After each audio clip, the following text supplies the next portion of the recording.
Thank you. I don't know how to turn the music off, but I promise not to sing an introduction. For those who I haven't met, my name's Lindley Lord and I'm the Chair of Academic Board, and welcome to this morning's monitoring meeting, and particularly welcome to being here in the Hive. We're absolutely thrilled to be able to use this as a showcase as we talk about what's happening in teaching and learning. Just a couple of administrative details. Those that know me well know that I never do housekeeping, so I won't do it here either. So the administrative details are that the emergency exit is at the back of the room should we need it, as well as the exit here. The toilets, for those of you who haven't been down in this area, are just around to my right. If you haven't done so, could you put your phone on silent? And there is an academic board meeting that follows this for members of the board, is back in the council chambers, but it does mean that we've got a fairly tight time schedule. We'll need to be finished right on probably about 2 or 3 minutes to 10 to allow members of the board to run to the next meeting. So there's a spectacle to follow this spectacle. Without any further from me, I'd like to hand over to Jill Downey, who's going to chair this morning's session and tell us what's happening in teaching and learning. Jill. Thank you. Thanks very much, Lindley, and thank you all for being here. It is exciting for us to be using this venue. It's something new for us, and I would like to thank Andrew Wood and Josh who've helped us set up this morning. We've got a pretty tight timeline, as Lindley said, and I'm going to give a very short presentation for 10-15 minutes max. We're then going to hear from Ian Murray, who's going to talk to us about synchronous online and remote delivery and give us an example of some of the fantastic learning engagement that's happening. A student, Kirsty Clune, is here with us today, and she's going to talk about work-integrated learning. And then Courtney Harris is going to talk about her experience with the leadership program through her particular unit. We've then got question and answers for 15 minutes, and then I'll be throwing to David Gibson, who's going to run us through some of the teaching and learning opportunities that are available through the immersive experiences. And then Torsten will give an example of Oculus Rift at the back as well. So lots of activity this morning, so I hope you really enjoy it. I'd like to start at the outset by acknowledging the Indigenous owners of the land, the Whadjuk Noongar people, on whose land we meet today, and pay respect to elders past and present. And now, on with the show.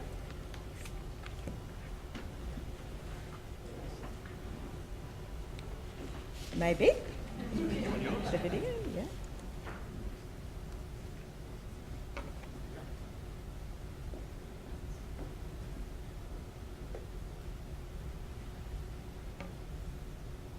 The video? Yep.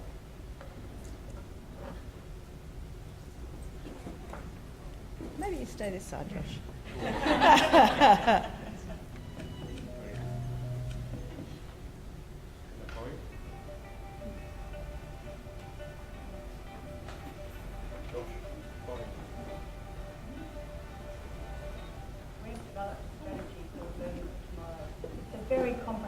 Strategy that looks at transformation of the curriculum, the involvement of gaming, simulation, lots of innovations in teaching and learning.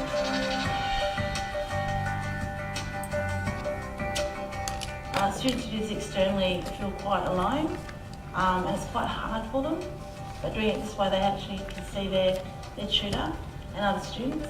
So for me, it's the best ever form of learning that I've had in 20 years.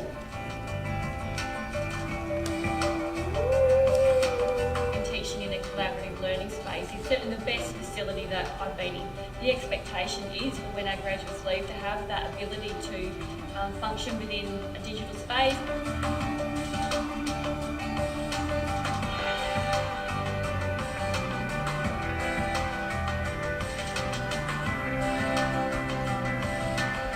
Students are actively doing the solutions and problem solving themselves. there's more active engagement with the learning, and they're asking the questions, getting support from the staff. Even though it's at 8 a.m. in the morning, we're all here and we're eager to learn, and it makes something that is quite rigorous actually quite enjoyable.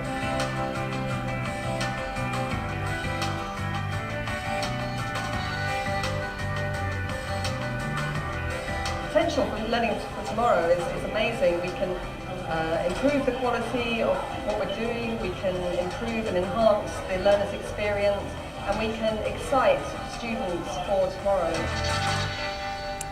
So I hope you enjoyed that. I think great examples of what we're doing in teaching and learning and with the Learning for Tomorrow strategy. In terms of some of our outcomes, I've just selected a few slides from the monitoring report to highlight where we're at. This is a slide of commencing domestic UG EFSL. So you can see that this has increased over the years 2010 to 2014. The 2014 data are year-to-date figures, so we'll be adding to those in second semester. It's variable a little bit across the faculties. Humanities a bit in a standstill position in relation to this figure, but hopefully we'll increase that in second semester, but growth in the other faculties. If we look at total domestic load across the university, you'll see that we've got 19,000 EFSL and currently 17,500, and we'll again be adding to that in second semester. So you can see the outcomes there across CBS and health sciences, humanities and science and engineering. If we look at engaged learners, and 1 million learners engaged is our objective, we do have quite some way to go. This slide actually shows us all the internal and external students, so it also counts our OUA students, our 3 MOOCs and our Eco Challenge that we were the Australian organisers for this year. So they're all the learners engaged over the last period of time. We've held a workshop recently on defining how we will define 1 million learners engaged going forward, which I think was a very good workshop this week. You can see the downturn in numbers there, and that's mostly because OUA has actually dropped off a bit in the last while. We're converting our OUA students to CSP places really well, but Open Universities Australia is really sort of had quite a marked downturn across Australia. It's not just at Curtin, but that's something we're working on and looking at an OUA Curtin online strategy going forward so that we've got a much broader strategy around that. Our market share in terms of high quality students, those with a greater than 95 ATAR, you can see that we've made some significant gains there since 2011, going from 14% to 21% in 13-14. We've taken this share off UWA, but also off ECU. If you look at the other column, you'll see that we are also losing a lot of these students to other universities outside of our state. And we're looking to put some strategies in place, perhaps some more scholarships that would actually draw those students to Curtin. But we're making good headway in this space. But if we want to be a research-intensive university, that's really tied to attracting very high-quality students as well. Our unit satisfaction is holding up. We've got a target of greater than 80%.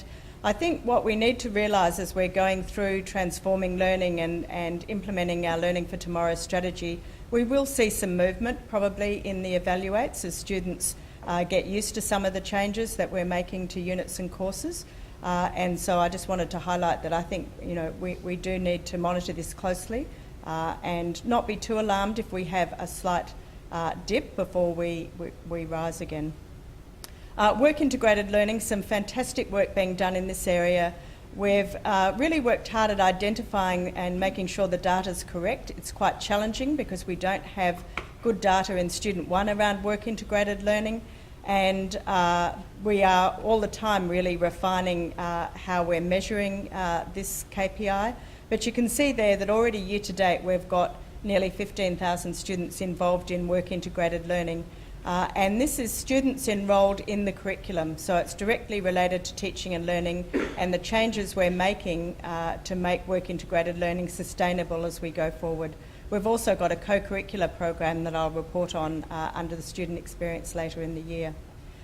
Similarly, in the leadership program, we're embedding leadership into the curriculum. You can see we've got curricular and co-curricular, and already nearly 6,000 students engaged in our leadership program to date this year. And that's an excellent outcome as we're heading towards our target of 10,000 students. Postgraduate enrolments. This includes the domestic PG coursework students, and I thought it was important for us to look at this slide just in terms of where we're at. We've had a little bit of a decline in CBS, growth in health sciences, a little bit in humanities, sort of holding our own in science and engineering. It is an area where we have more than 180 courses with only 10 FSOL across the course, and we have nearly 50 courses at Curtin that only have one FSOL across the course. So it is an area that we need to address. But our postgraduate enrolments are really holding up in the face of what is a lot of competition. In terms of outcomes around the art program, we've got a lot happening with our flagship courses, and you can see the work there across the various degree courses in psychology, fine art, visualisation, marketing, accounting, subsea, engineering. And the team in CTL is doing a lot of work in this area. There's been a lot that's happened around sorting out our AQF requirements so that we're meeting our obligations. And really impressive, I think, that across the university we've pretty much got all of our AQF related issues sorted. The faculty learning engagement teams are out there and working hard. I just wanted to highlight the sort of work that they're doing out there across the faculties in terms of support, helping to personalise the student experience, providing learning resources, activities for students, collaboration with real-world data, etc., and feedback for students. So they're doing some great work. And if you look just quickly across the various faculties, in CBS you can see the range of activity, everything from looking at course and unit profiles to flipped classroom, MOOC activity, engagement strategies, online resources. Each faculty differs a little bit in the sorts of activities that are being undertaken. Online resources in health sciences, rubrics training, supporting remote students in the Pilbara, etc. In humanities, looking at redesigning units and contact hours, OUA, flipped classroom, school-themed templates, and in science and engineering, looking at online resources, getting some of their units fully online, in-class polling and video capture, and some really interesting activities and learning engagement for our students. So that's just a bit of a highlight, I guess, of the sorts of things that are happening in the TNL space. And I'll hand over to Ian Murray to give you a demonstration of the work that he's been doing. Thank you, Jill. All right, my name's Ian Murray and I'm from the School of Electrical Engineering and Computing. And while we're getting this up, I'm going to talk a little bit about a project we ran last year and how we're moving this forward. Now, I've noted here that it's more a case of the blind leading the sighted, and that's simply because most of the things that we've done in this project and where we're heading, I've actually been doing for people with vision impairment and blindness for the last 12 years. So they're the leaders and we're following along behind them.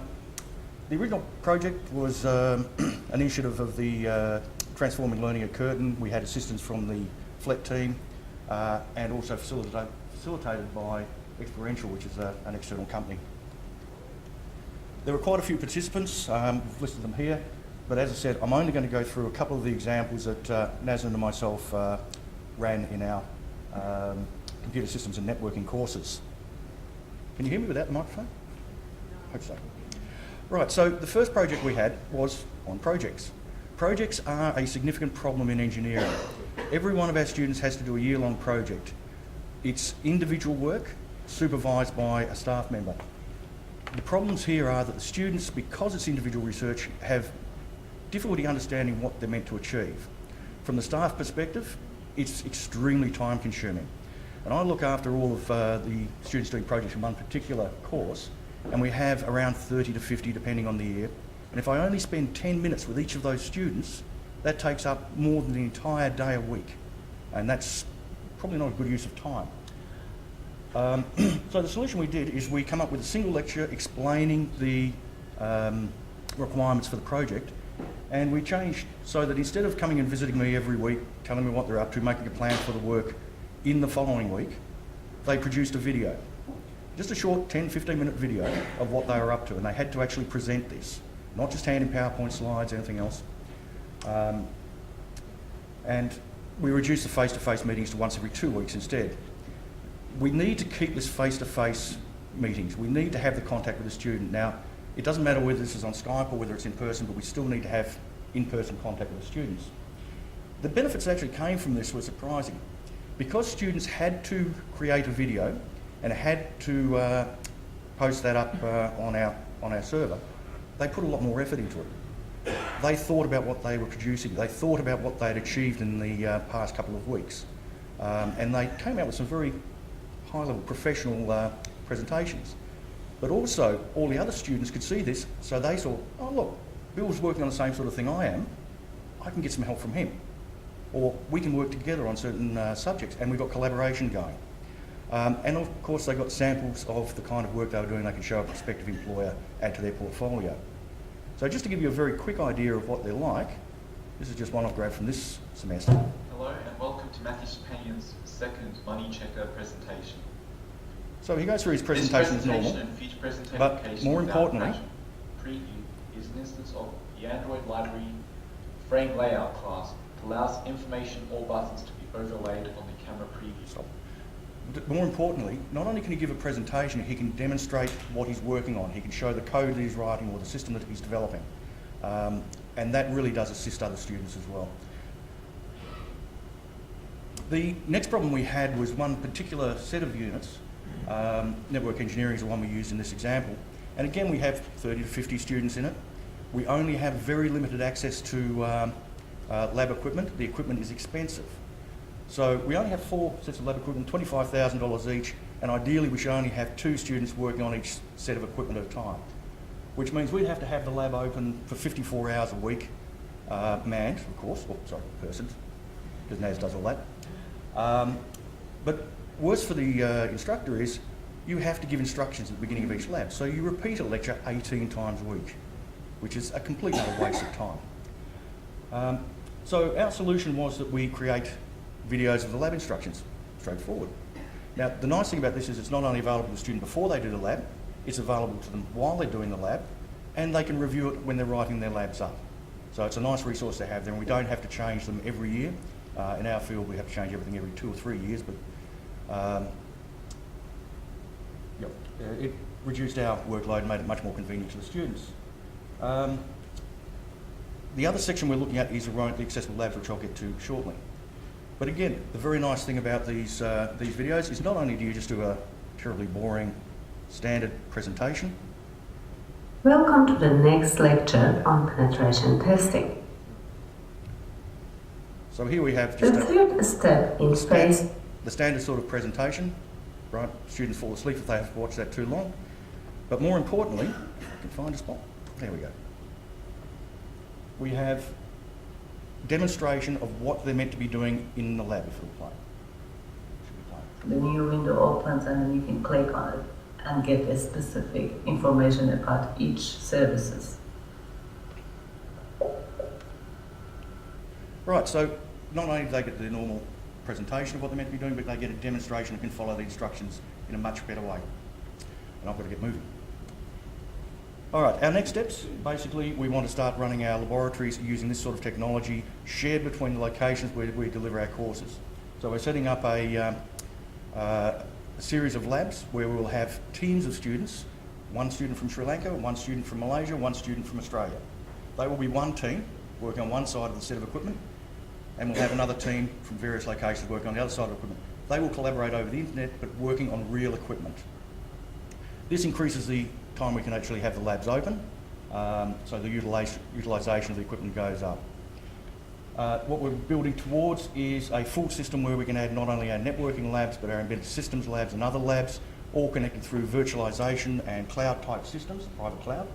And it's based, this is where we get to the vision impaired part, it's based on that system in the bottom corner that we've been running for 12 years, delivering live lectures, synchronous lectures, to people with vision impairment all over the world. And currently we have 150 blind students around the world learning the same courses that our university students do in the laboratories.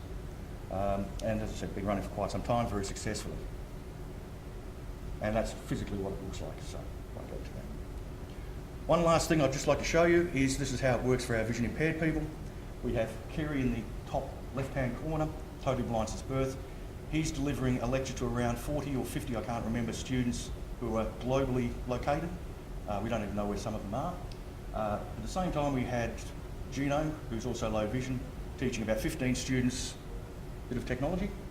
But that's what our classroom looks like in the bottom right-hand corner. 2 people in the room, but 50 to 60 students being taught. Okay, thank you very much. I've gotten too much over time, and I would like to ask Kirsty to come up.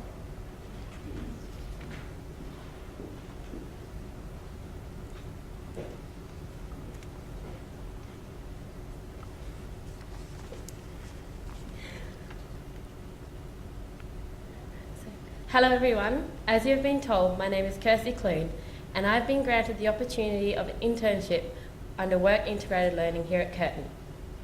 I'm currently within my 3rd year of studying, majoring in Human Resource Management and Industrial Relations. I'm the first in my family to go to university.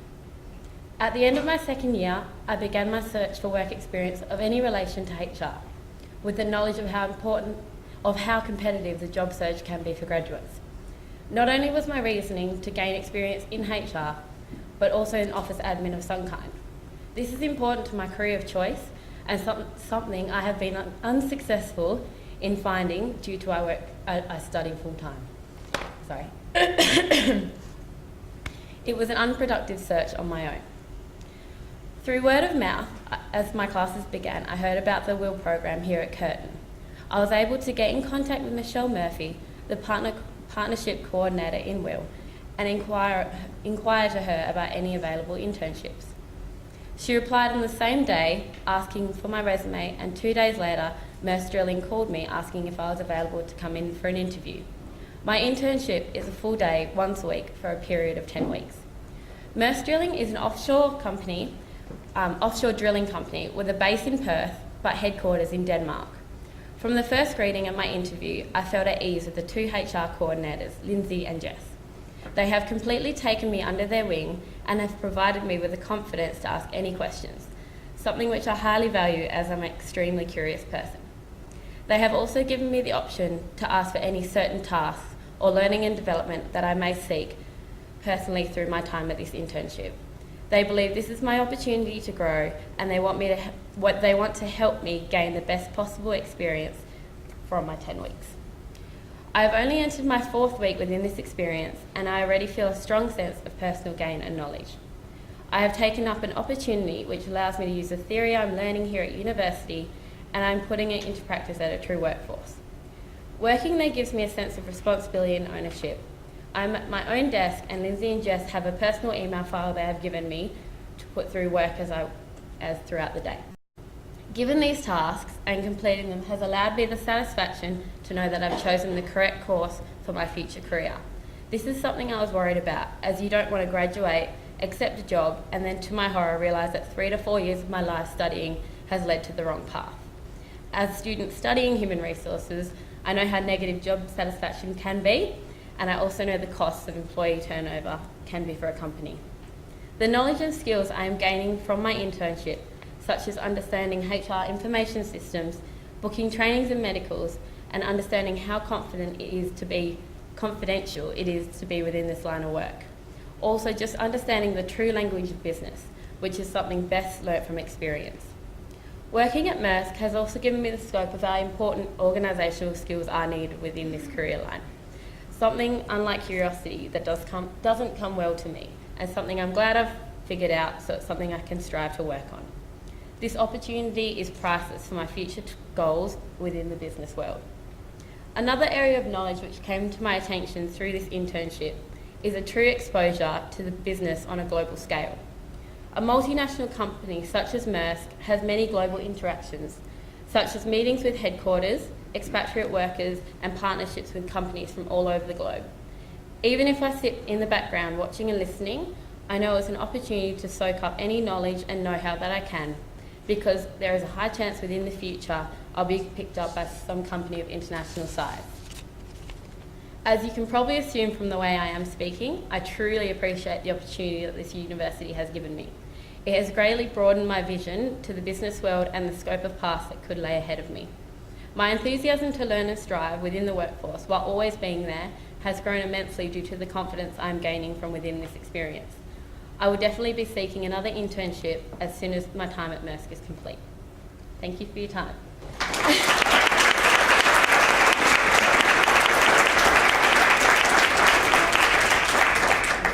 I'd now like to pass you over to Courtney Harris, who will be talking to you about the leadership program here at Curtin.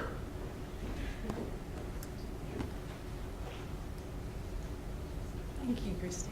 As a tutor in a unit in first years, it's so encouraging to hear your testament that the things that we're doing in first year and second and third year are really helping you gain the skills that you need. So that's really encouraging to hear that. Thank you. So my name's Courtney Harris. I'm from the School of OT and Social Work in the Faculty of Health Sciences. I've been unit coordinator for one of the interprofessional common first year units for the last 3 years now. And my job today is to talk to you about our partnership with the Curtin Leadership Centre.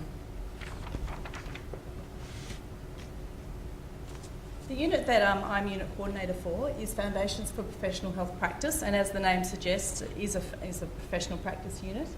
All of the health science students in their first semester at Curtin complete this unit.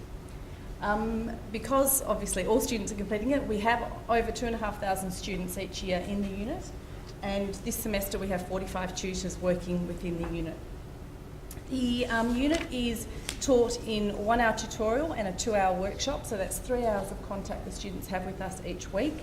And practically how that happens is that the classes start 8 a.m. on a Monday morning and go through to 6 p.m. on a Friday afternoon, and we often have 3 classes going at one time.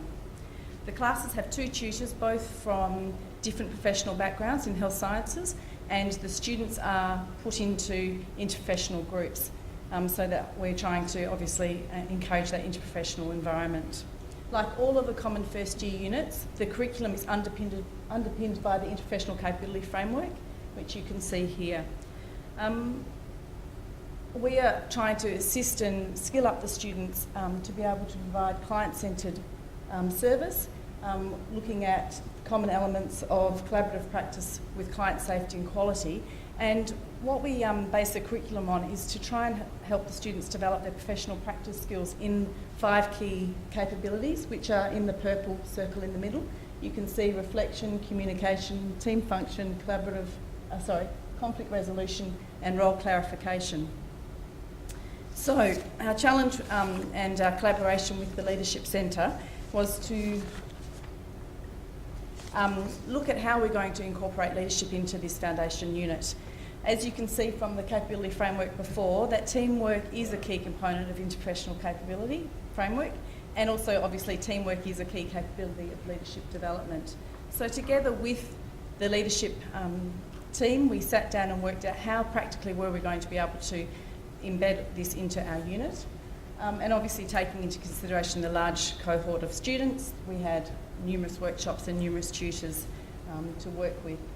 We also saw this was a wonderful opportunity for the students, all of those students, to have a connection with the Leadership Centre in first semester of first year, and obviously with the goal of helping to inform and help them with their professional skills, but also work towards their Curtin graduate attributes.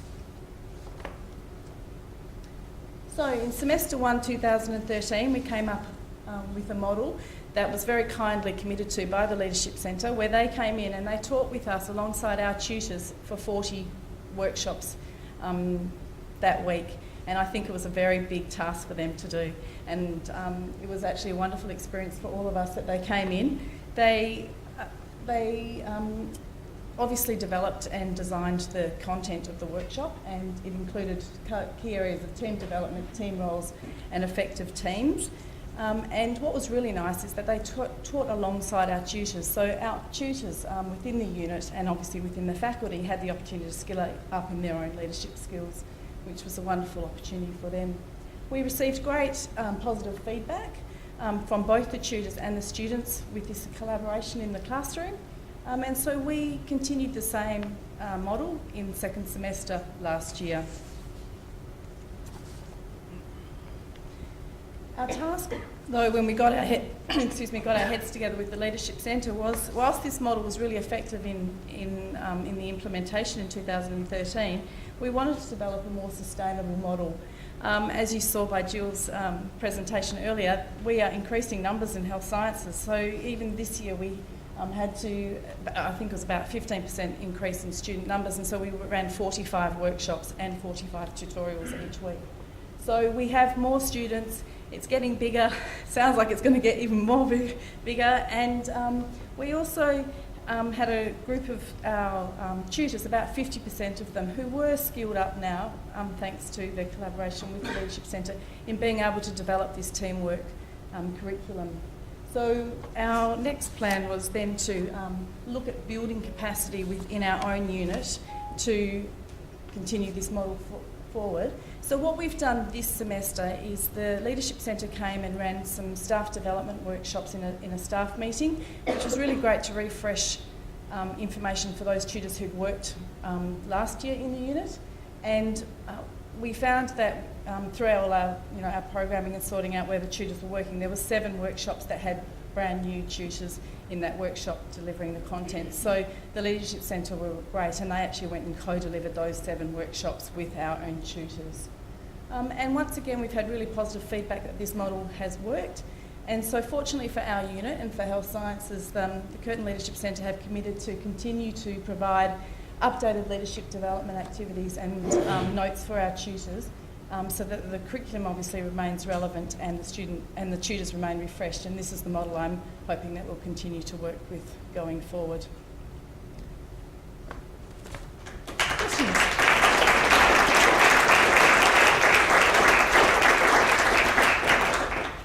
Thank you. Thanks so much to Ian and Kirsty and Courtney for their examples of how we're transforming what we're doing here at Curtin. And I must say, fantastic to hear from Kirsty about her experience. And I agree with Courtney, it's wonderful when you see that coming to fruition. Our students always make us so proud. But it is great to see the collaboration across the university as well. And I guess a couple of examples of how we're really trying to embed work-integrated learning and leadership into curriculum so that it is sustainable going forward. Very happy to open it up to questions, either related to some of the data in the monitoring report or, in fact, questions of any of our presenters this morning before we move on.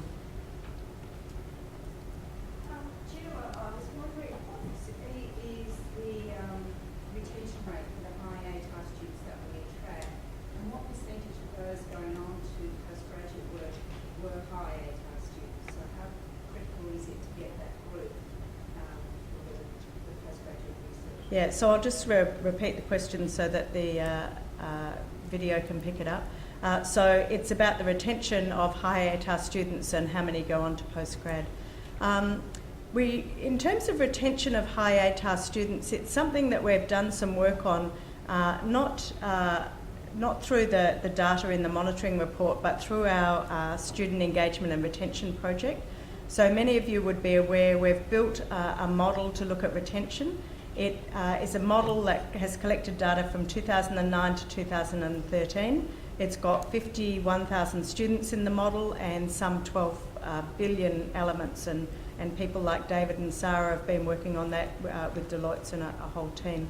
We have actually investigated quality, and what we've found is that at Curtin we're very, very good at bringing in low SES students also with lower ATAR scores, and making sure that as they leave Curtin, they leave with very high course-weighted average, etc. So we're excelling in that area. Where we're not excelling is actually retaining our high ATAR students.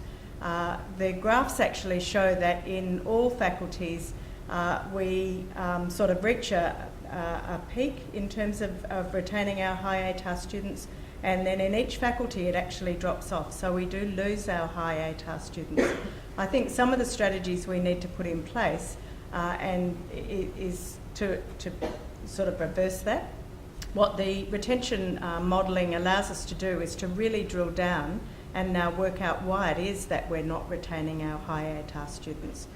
I don't have any direct data, but we certainly can get it to look at how many of those high ATAR students go on to postgrad.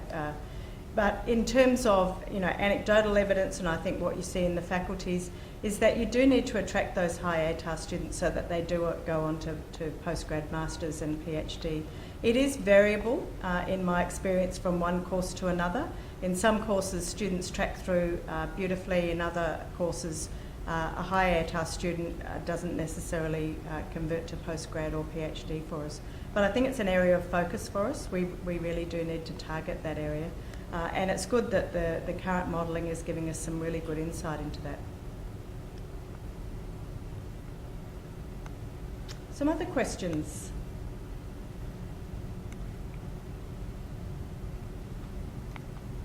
Well, it's about cost. Yes? I think in the Ian Murray's presentation, it's not just the technology, but it obviously comes with cost. And it's not just the cost of setting up, but also the cost of running and also scaling, because we want things scalable. So can you talk about resources? Okay, with this sort of system, it is very, very scalable for a start. Once you put in one service system that allows the access, that gateway can allow you to access multiple other pieces of equipment. So you can scale it up just with one basic sort of gateway. The initial cost, however, is significant but not exorbitant. I would estimate for our school we could set up for around about the $35,000 mark, which would get the initial equipment that we would need to run for our current numbers, but we can expand that out later. And then the software licensing, we're paying that anyway in most cases. There's probably only an additional $3,000 to $4,000 a year in software licensing that we would need, but it would allow us to give access to this very, very expensive equipment 24/7, which means there's a lot less of load on our students and also our staff. So yes, scalable. I don't consider it overly expensive, so probably worth investing in. Some other questions? Tony? Sure, just something I've been knowing, and I'm sure experts have looked at the analysis, but we're building lots of buildings because we're getting more students and things like that.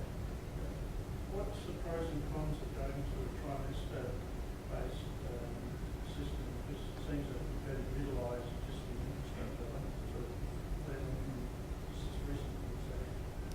Yeah. Look, I think it's a good question, and it's one that comes up from time to time.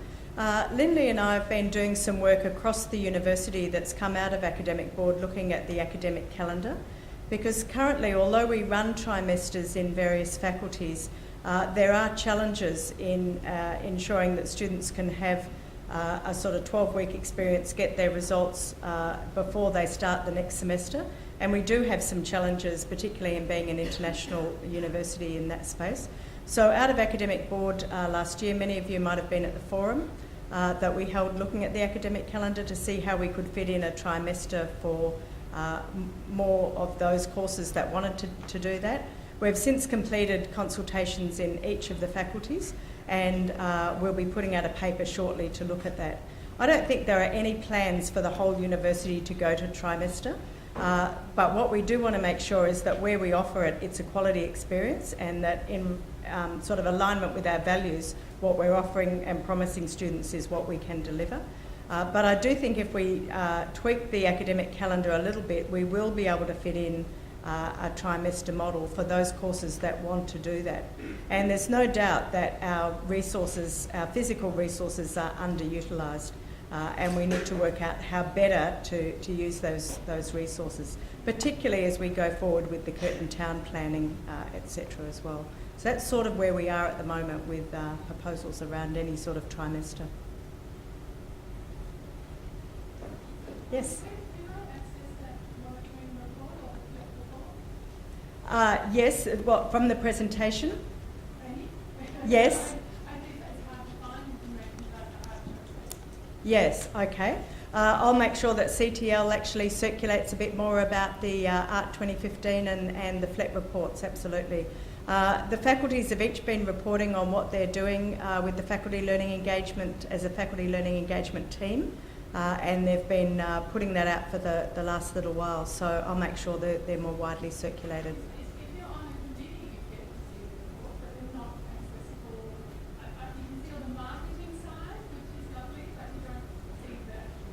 Okay, that's really good feedback. I'll make sure that the FLET reports are more widely accessible for staff so that you can see the activities that are going on in your faculty and other faculties.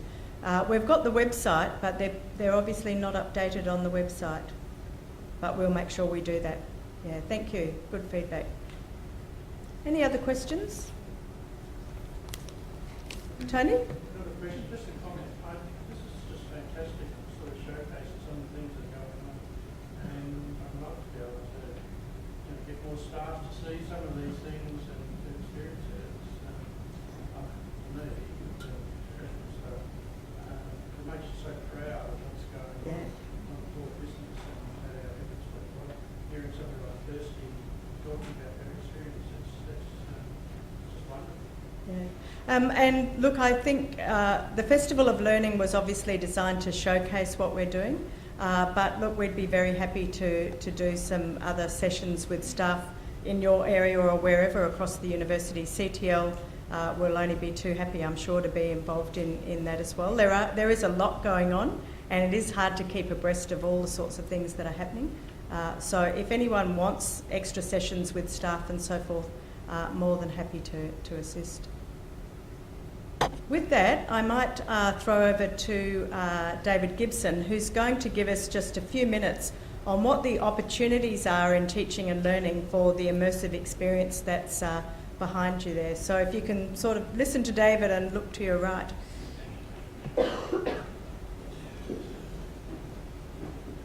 Yeah, I'm going to just say a couple of things, and then we're going to divide into two groups so that you can get some more in-depth experience. In the back of the room, working with Torsten, is the Oculus headset. And you can see on the screen behind us there that it gives you a stereoscopic experience. It's quite immersive because you're wearing the headset. And I'm going to start with the first word to leave in your mind is immersive. I mean, it's one of the words in the title of this room that we're in. And from making the bridge to teaching and learning, let's go back to real basic learning theory for just a minute and ask what immersion sort of means.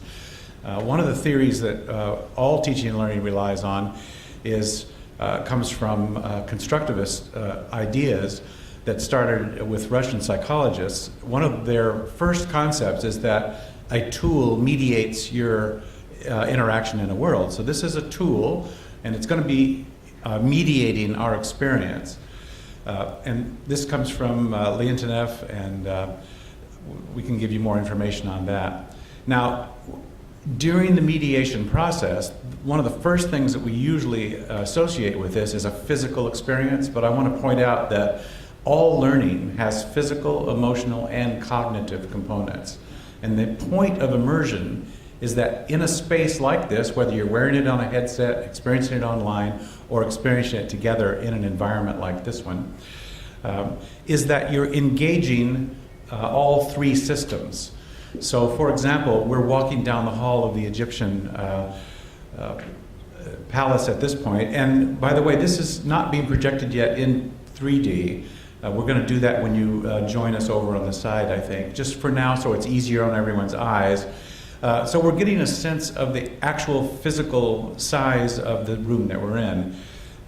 Josh, if you could just sort of stop for a second and then zoom up, because there's going to be a little bit of a physical sensation. Notice that as we take a new perspective, also called a third-person perspective, sometimes it's called a God-like perspective, and we can actually experience parts of the room that we would otherwise have to look up to see, and we can keep going up even through the roof of the building. For example, you might be sensing some physical reactions. So you're getting a sense of that, and anytime you have a physical reaction, there's also an emotional component. Now, so the thing that really makes learning stick, our knowledge of this temple, our understanding of its size and its perspective in relationship to us, we're absorbing that without being explicitly taught that because we're in the immersive environment. So with that, with those 3 words in mind, I'm going to now have us divide up. You'll get the 3D experience. We'll talk more about it in the 2 different spaces and give Torsten some time as well. We have research projects going on in CTL now, led by Sarah and myself and Torsten and others, who are working in these kinds of spaces and developing teaching and learning opportunities in them. So let me just repeat the 3 words I hope you remember. Immersion, and that the tool of an experience in an immersive environment is a mediating force on learning, and that learning itself hooks us with physical, emotional, and cognitive components. Great. So let's, I don't know how you want to divide it in half. Maybe let's just use the... Sorry, so people have been given 3D head glasses. Yeah. Assemble over here. We'll just make some, we'll put some of the chairs. Very good.